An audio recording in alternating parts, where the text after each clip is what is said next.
In the history of 20th century Ukrainian music, the figure of Borys Lyatoshyns'kyi stands as one of the most significant. His life and creative legacy represent an example of a deeply personal and, at the same time, boldly independent response of a Ukrainian artist-philosopher to the cataclysms of his era.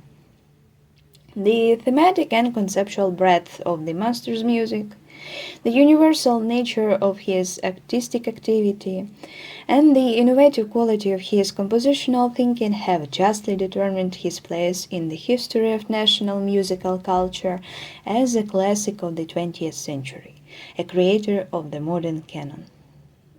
This is clearly manifested both in his symphonic and chamber works. It is precisely within the chamber sphere that the evolution of Lyatoshyns'kyi's individual style is revealed, together with his most intimate feelings and reflections on his artistic mission in the world. Lyatoshyns'kyi piano trios embody his personal and national experience, the concrete historical stages of his creative development, and the reflection of the problem, the artist, and time. In Ukrainian musicology, the first and the second piano trios have attracted scholarly attention. However, they remain insufficiently studied.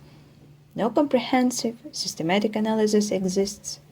The evolution of the genre in Lyatoshyns'kyi's opera has not been fully explored, nor has the problem of the artist and time been considered in this context. In the European tradition, the trio genre evolved from the initial formation of the classical trio structural and performance model to the romantic expressive type and the modernist rethinking of the genre. In Ukrainian music, the piano trio became a meaningful space for the synthesis of national and pan-European intonational thinking, as well as for reflecting new artistic tendencies of the era. In this context, the piano trio in Lyatoshyns'kyi's work acquires a modern ideological and dramaturgical dimension, becoming an expression of the artist's aesthetic reflection on the social and historical challenges of his time. The first piano trio was written during the difficult and transitional post-revolutionary period of the early 1920s. The tension of the era is captured in brief strokes in the composer's letters to Reinhold Glier. They reflect the drama of the first post-revolutionary years, the state of Kiev's musical and cultural life, the beginnings of Lyatoshyns'kyi's teaching career amid reforms of music education, and the complex questions of existence and artistic self-realization to which he constantly sought answers. The first piano trio conveys a wide palette of the composer's emotions. The music is filled with expressiveness, romantic impulse, and at the same time inner tension, energy, and determined overcoming. The compositional and generic structure of the cycle is rooted in the classical romantic model of the trio, in which the features of Lyatoshyns'kyi's individual musical thinking clearly emerge. Structurally, the work unfolds as a three-movement cycle permitted by powerful, continuous symphonic development. It combines traits of sonata form and variation technique, as well as elements of the poem-like and cyclic. The musical dramaturgy develops from the inspired, emotionally charged first movement with its dynamic expansion, through the slow, contemplative, choral-like second movement, and culminates in a mature, active, life-affirming finale. The musical language of the first trio is marked by innovative features: extensive use of imitative polyphony, textural stratification, continuous motivic and variation-based thematic development, and an expanded tonal plan. The trio fuses romantic and post-romantic stylistic traits, transformed through Lyatoshyns'kyi's personal manner. A distinctive feature of the work is the use of major seventh chord as a symbolic hallmark of his musical language, in the words of Alexander Kozyrenko. As one of the universals of Lyatoshyns'kyi style, its emancipation is especially evident in his works of the 1920s. The Funeral Prelude, the two piano sonatas, the cycle Reflections, and the sonata for violin and piano.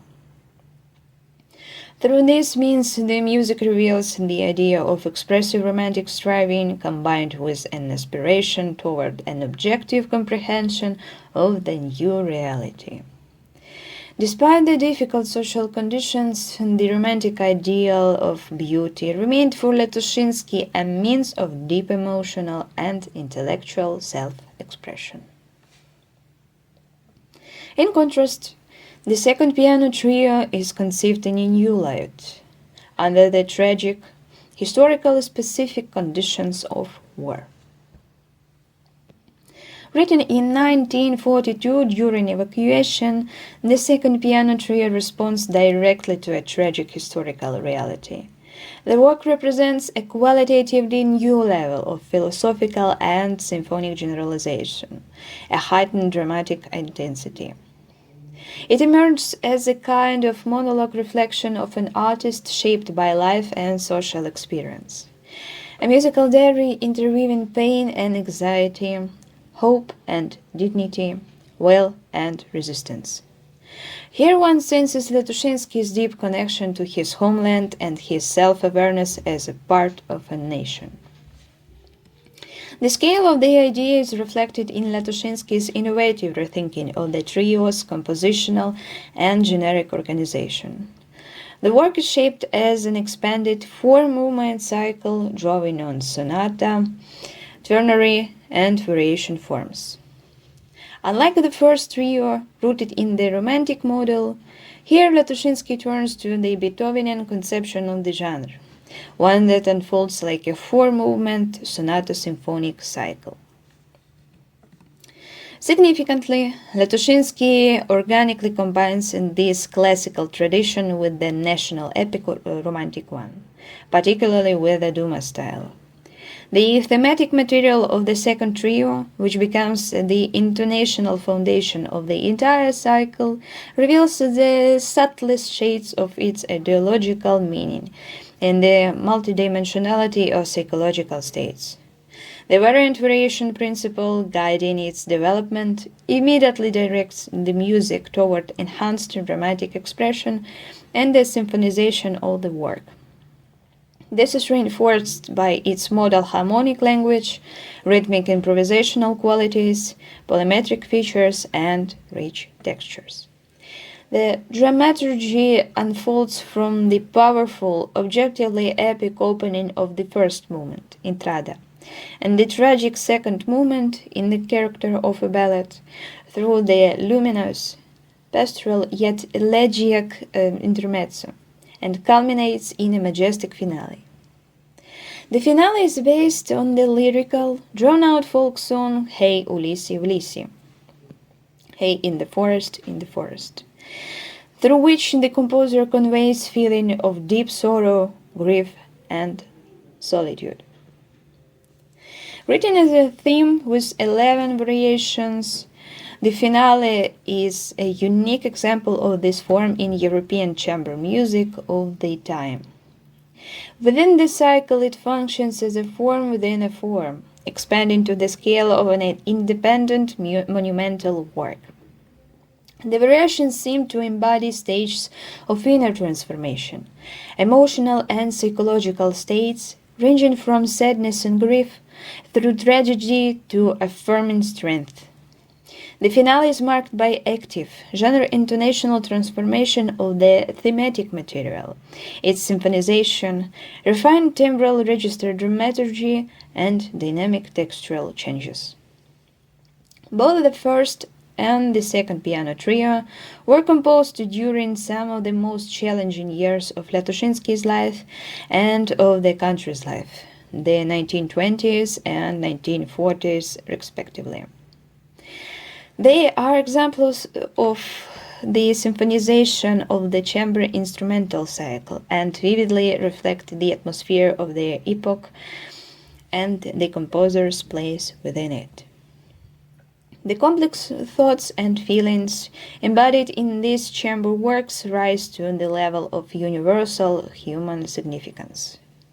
In both trios, the piano part plays an essential dramaturgical and expressive role. The composer enlarges it to the level of orchestral symphonic resonance, creating a full yet balanced sound of the instrumental triad. Both works capture different, yet interconnected stages and dimensions of Lyatoshyns'kyi's life, from youthful entry into a new reality to mature, wise contemplation of the tragic wartime experience.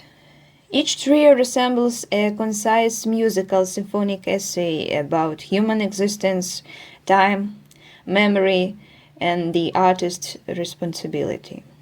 The analysis has demonstrated that, thanks to their high artistic and compositional mastery, these works are not only spiritual documents of their historical era, but, in their innovative essence, also constitute a unique artistic achievement in the development of the trio genre in modern Ukrainian and European chamber music. Thank you for your kind attention.